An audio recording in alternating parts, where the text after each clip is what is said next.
ya kitini yai ya mukanda ya nzambi fwana ngana na mungu au kojisaka yandi na nutamu ya bantu ina kekwezaka za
Vérité et réalité, votre magazine. Mesdames et messieurs, vous nous suivez sur Nouvelle Tendance Télévision.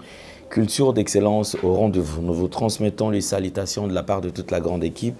Il y a Corneille qui a la prise de vue, accompagné des Gédéons. La réalisation, bien sûr, est signée Jordan Panzou. Alors, permettez à ce que nous puissions parler de la Fondation Ndélé au cœur de la nation, ainsi que l'orphelinat Famille du Cœur Christ Rédempteur. À travers cette opération, vous êtes sensible aux cris de détresse. Vous voulez soutenir les orphelins, les veuves, les démunis. Pensez à cette structure et certainement Dieu va tous nous bénir. Nous parlons en plus en image et nous allons nous retrouver tout juste après. Bien-aimés dans le Seigneur, shalom. À vous qui ont un grand cœur. Bino bao mitema nzamba pesa bino mitema malamu. Mitema kusunga. Fondation Alain Ndélé na orphelinat Christ Rédempteur bana posa na bino. Bana posa lisungi na bino. Bano baboti bakenda. Bano bazala moya kotanga te. Bato bana besoin lisungi. Bino bato wala mitema malamu. To wana posa ya lisungi na bino na orphelinat Christ Rédempteur la Katia Fondation Alain Ndélé. Kanise loko. Eza yondolo bakie. Ozanzambe ya bana bitike. Yo mokolo bakie. Osungaka basi bakufela mibali. Pona nini pasi ya boye o Nzambe. Ils ont besoin de vous, de votre pain, de votre bouteille d'eau, de votre soutien. Et ça serait une bénédiction pour vous et pour votre famille. Que Dieu vous bénisse. De retour sur ce plateau, c'est un plaisir de vous retrouver nombreux. Je pense que partout où vous nous suivez, si vous n'êtes pas encore abonné, allez vous abonner rapidement et cela s'est fait gratuitement. Là, nous allons aborder un sujet qui pourra quand même intéresser tout le monde. Mais avant tout, je voudrais que nous puissions prendre la publicité en ce qui concerne le Maxi Bien-être. Maxi Bien-être est disponible. Vous en avez besoin, Maxi Bien-être. Benga biso stock ezali mukie ce qui sili okoluka yango et kozala pasi. Alors bozala ebele ya kobenga biso, bozala ebele ya kobenga biso, bozala ebele, j'insiste, bozala penza ebele oyo bokobenga biso, enfin que bozala servi en ce qui concerne Maxi Bien-être, bien évidemment d'autres produits. Suivez. Merci Banakin, Bana monde entier. Maxi Bien-être. Sougala café, logo na mêlé logo mais logo est amabé. Il y a bien pour na panne technique mais ko sale la on ndenge amabé te sale la ngo pour na mama. A célibataire to lingi bino ate. So maka boma mokolo bala pourtant mzo ba produire ngo soute. Maxi Bien-être yango yo lukango benga ndeko nanga alendele yé mutu ayebi esika ko fournir yo autant que tu veux $35 et zebele na kati sobo melika moko de joga bien mais hémorroïdes banini tout ça bilialia vanda musala banini et réparer yo système ya break et réparer yo pe fonctionnement ya break de break donc et pe son fonctionnement ya bien to comme ba congolais toujours gagner ba match on va défaite. Pas de technique en plein match, c'est pas bon. Zongela et loco. Nana c'est éviter de dire, surtout ba pasteur, bodingo mela boyawa. Bobenga pena alendele, un numéro nae, pour bobenga pour boze loco. C'est important. Traitement poison, anti-poison, yango yo. Ne ba mususu mela en avant, kende obima, o mela ngo. Ça 2 jours, atabate le loco. Moi cuire mon corps, c'est bon. Oyope anti-poisson. Donc, ce qu'on attend, ils ont la carte. Et l'on l'a. Alain de Mikolo somme. N'habité Mindela, on va payer Bilogo. Pour Bilogo, on va dire solo. Mikolo, va tirer à poisson à toi, famille, à toi, problème dans mon jalousie car. Donc, va produire en wana, il y a anti-poisson, oyopé anti-poisson. Donc, benga Alain Dele, à partir naïe, à Ibneni, ou à Ozwango. Nous amenons pas mon labino. Mi batte lambo ke komi biete batwa komi na jalousie oyo tozo comprendre de souté bana mike bazo kufa mikolo bazo kufa ba otiana bana bébé ba poisson donc toujours zala nanti na ndenga na ndako c'est bon que Dieu vous bénisse. Merci beaucoup. Là, nous allons aborder un sujet en ce qui concerne, parce que comme vous le savez, à chaque fois que Maramozali kolekana kati internet, tous avons souci il y a qu'à faire découvrir Bino Yango, tous avons souci il y a autour de la question to mi kampe ko luka réponse ekoti ko correspondre to ekoti ko sunga bande ko obotala kabiso. Ici on va toucher un point, c'est quoi? Cette vidéo ils allaient ko ça la tour du monde, ils allaient ko déranger bah tout et belé. Je pense qu'il y a quand même un temps où tout ce vivre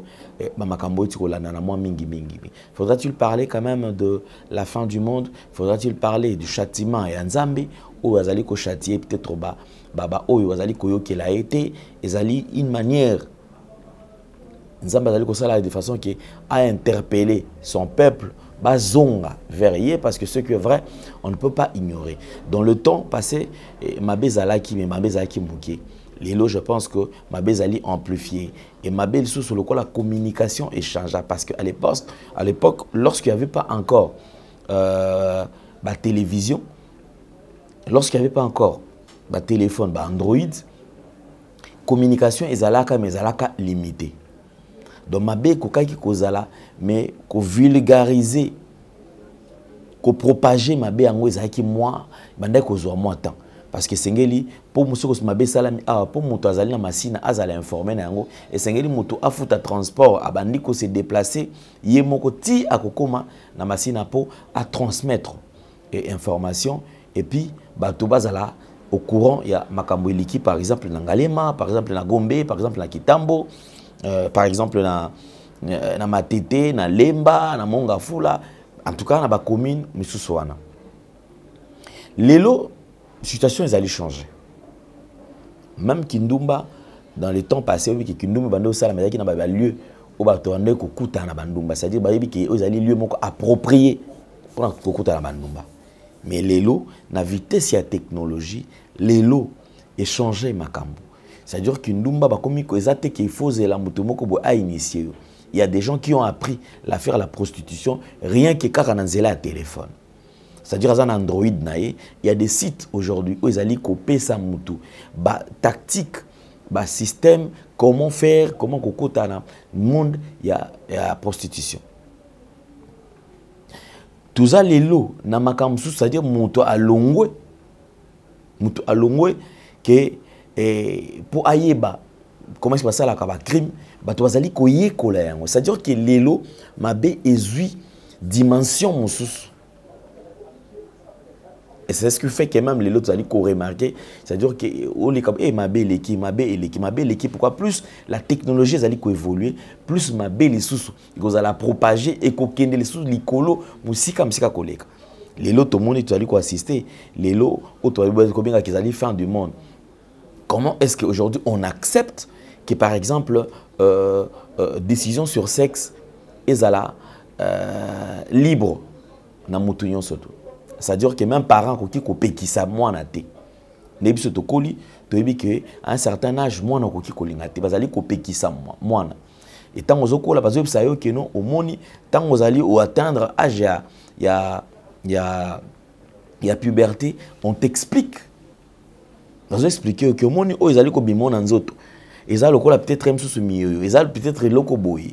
Tant moi c'est vous allez comment on moni makilo ezali ko bimangi kolobake soko sali boy okutana boy okutana likama boy et mutu nyonso bandai ko banga même si tu vas à l'école et que tu trouves occasion ya kokutana tana ndeko mwasi to na mwa bisika moko boy ozo banga nano yo moko au départ ozo banga yo moko ozo mitu mabi te na obanga na ngai peut-être soki na sali boy et ko déranger.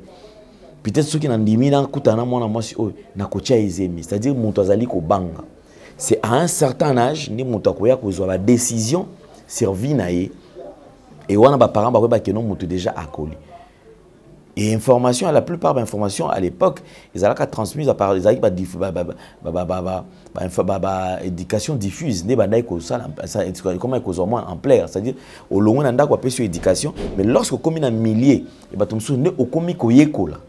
Vous allez sauter au moins moi si soir de biboy et ni koloba boy parce que bah parents n'habitent de respect au bazali ki nango to bazaka nango bande koyoka soni to bayoka kasoni ya ko partager certains sujets na ban effectivement ils allaient payer sujet tozonga za sujet na sauter tozongela ngo vous allez ko ça la même de nos jours beaucoup de parents le quoi ba tikala kaka na conception wana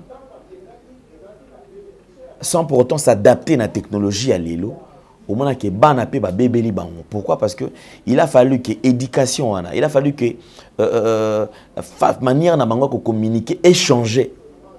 Bango balanda pe modernité les ali ko kinde. C'est-à-dire que kolanda technologie les ali ko kinde. Android et wani ko la bana même le danger Android. Qu'effectivement mon akati Android na bino vous verrez. Ils en a pas tout ça côté sur la groupe. Dans ce groupe là on peut t'envoyer une vidéo. Il y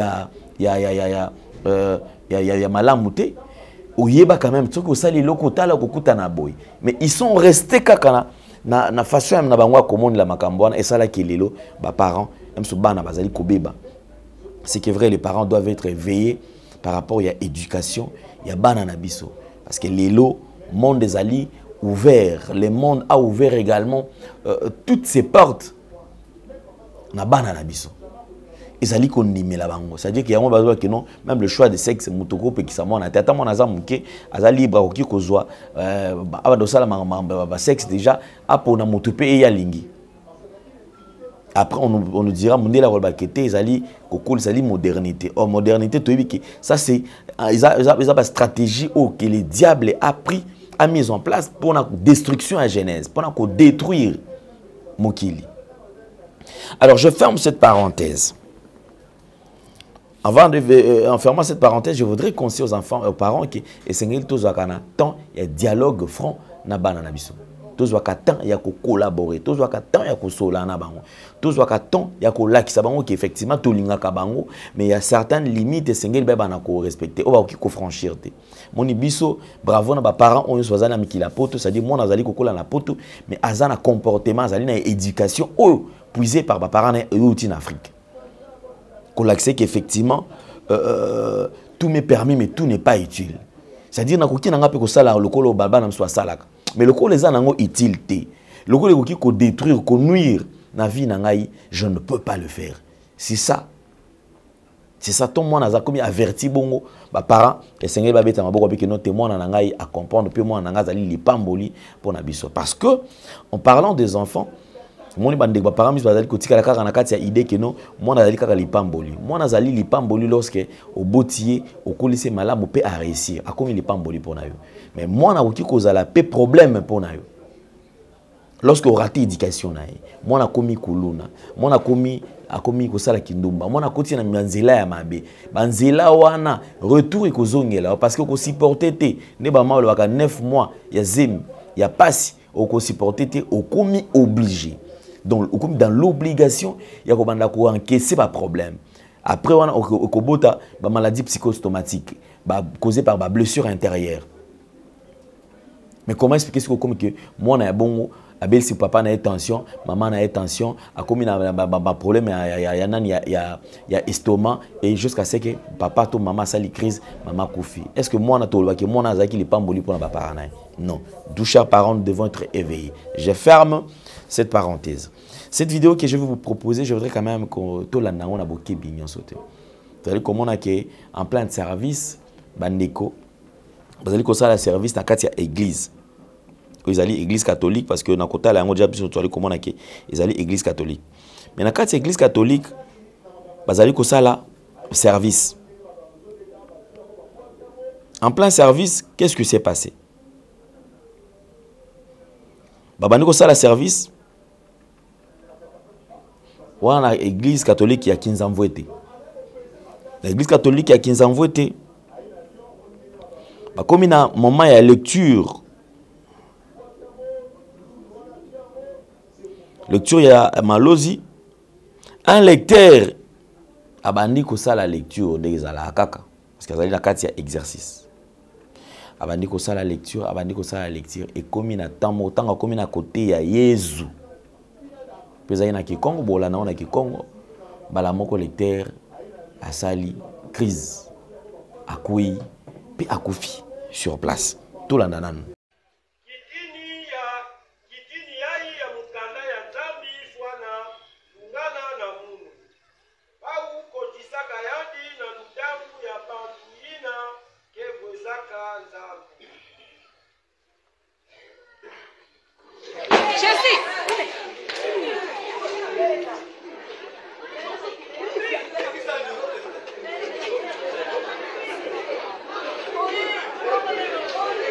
Merci beaucoup puisque vous avez suivi. Je pense que les vidéo ou image ou banako interpellé bisonyos.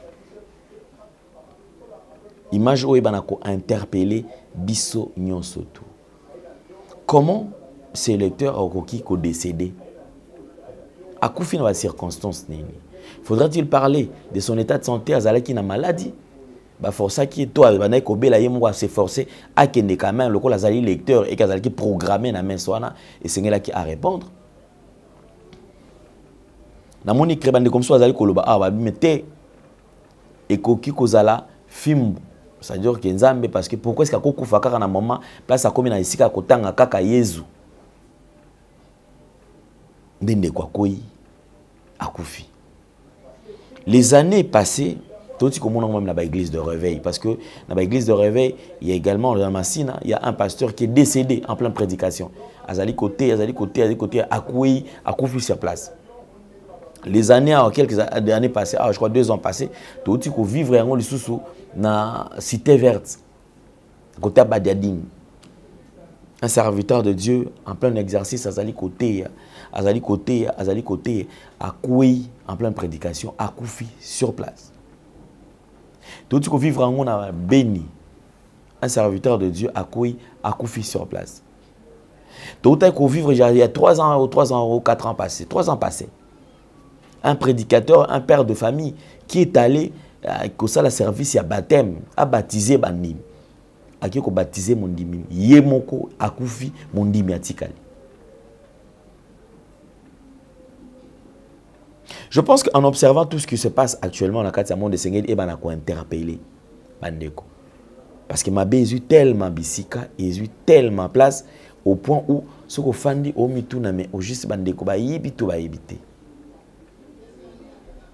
Est-ce que ba yebi to ba yebite? Donc il est temps bandeko mutu na mutu ay bana kozala interpeller na makambo etali vinae. Même ba état de santé na biso sengeli tout ça là toujours to ke na la check-up ko tali sakanzoto.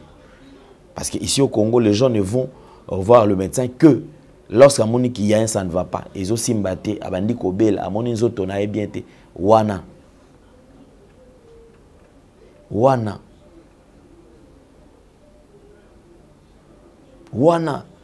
Je pense que sengeli mutu na mutu ayeba. Buta la circonstance de quoi qui kokufe là. Et puis na kati ya ba église. Je pense que dans la église ambiso, l'église déjà beaucoup mi peut évoluer parce que les a église sous té oyo tolwa ki église ka bon mandala là non. Ba église la plupart des églises ba to baza wana déjà les églises allient évoluer comme l'église a miné ndé tout le monde la kango parce que moi je parle des églises bâtiments. Je ne parle pas des églises en sens que l'église à Maria solo, mais je parle d'abord des églises bâtiments de tout le monde a beau tongela on a organisation na bino mo bosali. Protocole, machin, palche, nani, département et tout ça. Je pense que Sengeli, baye ba pena kokutsa bande kozali na kati ya service, baye ba comment ko secourir. Baye ma comment est-ce qu'on peut sauver quelqu'un ou à sali crise. Parce que na kati ya l'église, je suis en train de voir l'église on étouffement eleki. Ba membre baza tellement ébélé, mais mon tout sur à sali crise lokola déjà ba première notion baza na ngoté. Pour na bango bakozwana no mutu ole ba réanimer bazu mutu ba ola sena na position mabe bakozwa mutu balongole ba tie place mo bandi ko fula ye bakozwa mutu ba mso ba komozwa moto tout bien na sa lokolo akola muka. Or ba méthode oyo ya koyeba ko réanimer mutu esengeli ekota na bisika nyonso tout o batu bazali ko sangana ebele. J'ai assisté na kati na biloko esala ma défense na ba stade de martyr et tout ça tout le monde na kango ba secourir so ba ye to ba moni kemso mutu akangami bazozwa dia mbala moko mutu azwali ko réanimer mutu bazali ko réanimer de façon que mutu akendete. Mais aujourd'hui bato bazokufa ebele pona nini manque ya koyeba ko réanimer bato moni mpe mutu akufi boye lisolo na epé esili. Alors je pense que nous allons encore revivre cette vidéo mais c'est triste. Tout na makambo ezali ko sala na kati ya église bandeko bazali na kati ya service et sengeli to landelaka mutu ti akoyi neti boye soki mutu mo azala ki ona pona ko réanimer je pense que ndeko alingaka kufate mais na bakanyo surtout na oti ko evokia soki bandeko na bakufa c'est parce que j'ai compris que bandeko na bazaki penza bien prise en charge te suka moni bango bazokufa et puis lisola bango esili. En tout cas un grand merci na bandeko surtout nous devons tenir compte ya makambo onyo surtout pour y permettre bandeko na surtout ba nako se sauver. Merci beaucoup. Merci Banakin bana monde entier. Merci bien-être. Suka la café logo na meli logo mais logo ezamabe. Il y a bien pour la panne technique, mais quand ça les langues on ndenge mabete, ça les langues pour na maman. La célibataire to lingi bino ate. So maka boma mukolo bala, pourtant mzo ba produire en soute. Merci bien-être yango yo. Lukango benga ndeko nanga alendele yé mutu ayebi esika ko fournir yo autant que tu veux, $35. Ezebele na kati. Sobo melika moko de jour bien. Mais hémorroïdes banini tout ça. Bilialia, vanda, moussala, banini. Et réparer au système ya break. Et réparer au fonctionnement. Fonctionnement ya break de break donc et son fonctionnement ya bien. To comme ba Congolais toujours gagné ba match. Oh ça va défaite. Pas de technique en plein match, c'est pas bon. Zongela et loco. Nana c'est éviter de dire surtout ba pasteur. Bodingo mela. Boyawa. Bobenga pena alendele na numéro na e pour bobenga pour bozo loko. C'est important. Traitement poison anti-poison yango yo. Ne ba mususu meli yango avant kende obima. O melango. Ça a 2 jours atabatie le loko. Moi cuire mon corps c'est bon. Oyo pe anti-poison. Donc ce ko ata izana kati et longolango. Alendele mikolo somme.